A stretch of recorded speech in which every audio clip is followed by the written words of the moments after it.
Hello and welcome back to Weston the Historian.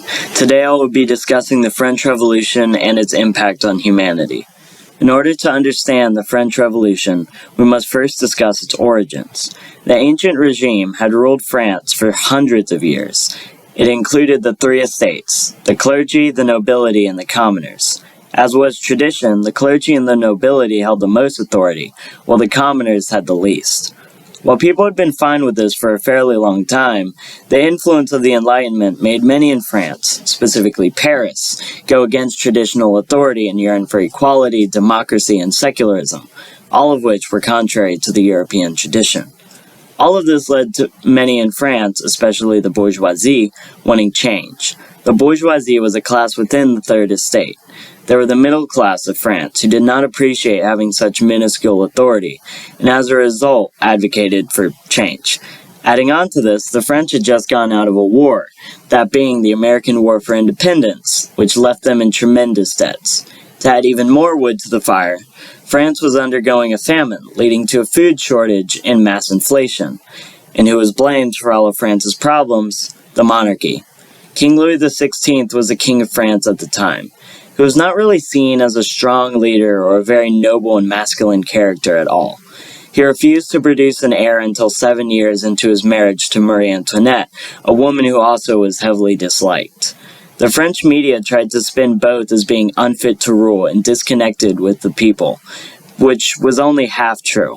Truly, both Louis and Marie cared deeply for the French people, but as a result of media manipulation, many in France at the time, and even to this day, had a largely negative view of the figures. Note the phrase, "let them eat cake," was never said by Marie Antoinette.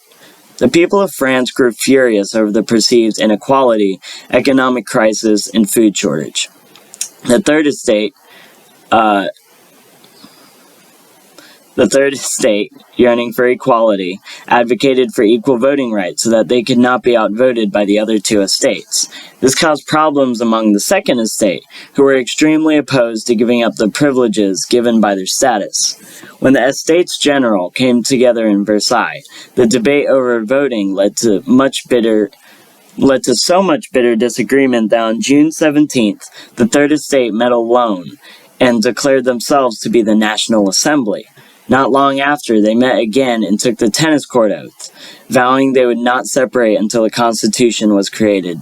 In a very short amount of time, most of the First Estate and a large amount of liberals from the Second Estate had joined hands with them, and on June 27th, the king merged all three estates into the National Assembly. At the same time that the National Assembly was being created, civil unrest consumed Paris. Many were convinced that the military was planning a coup, undoing all of the constitutional reforms that had recently been created. On July 14, 1789, Parisians stormed the Bastille to secure weapons. The vast majority of the guards were violently beaten and killed, including Bernard René de Launay. Sorry if I pronounced that wrong, I don't speak French. The governor of the Bastille, whose head was paraded on a pike. This led to a violent uprising throughout the country, as peasants destroyed the homes of tax collectors and other elites. French nobles started to flee to other nations, including parts of what would later become Germany, forcing the National Assembly to abolish feudalism. The Assembly adopted the Declaration of the Rights of Man and of the Citizen, based off of liberal Enlightenment thought such as the philosophy of Jean-Jacques Rousseau in the Declaration of Independence. It declared the intention to completely replace the ancient regime with a system based on equality, liberty, and democracy. The new government struggled to decide how the country and the government would be run, especially the issue on what to do with the monarchy. In 1791, a constitutional monarchy was created, allowing the king the ability to veto and appoint ministers. The radicals, unhappy with this decision, started to build up support for a republic. In 1792, the Legislative Assembly of France declared war on Austria and Prussia, believing that they were planning to invade France and re-establish the ancient regime. At the same time, the radical Jacobins attacked Paris and arrested the king. Hundreds of people accused of being counter-revolutionaries were massacred, and the National Convention replaced the Legislative Assembly, who abolished the monarchy.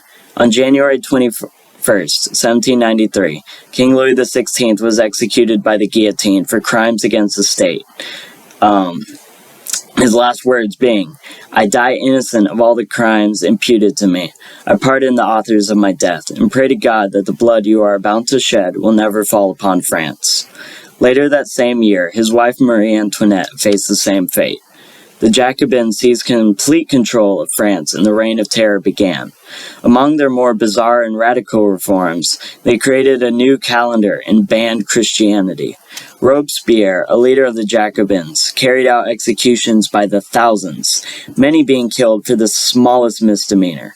In 1794, he himself would be executed, being forced to face up towards the blade as a symbolic way for him to see what he had done. Despite his death, his anti-traditional sentiments lived on, corrupting Europe for centuries. The moderates took back control of France, paving the way for the rise of Napoleon Bonaparte. This will be the topic for a later video. Thank you for watching this video. If you enjoyed, please like and subscribe. I'll see you next time.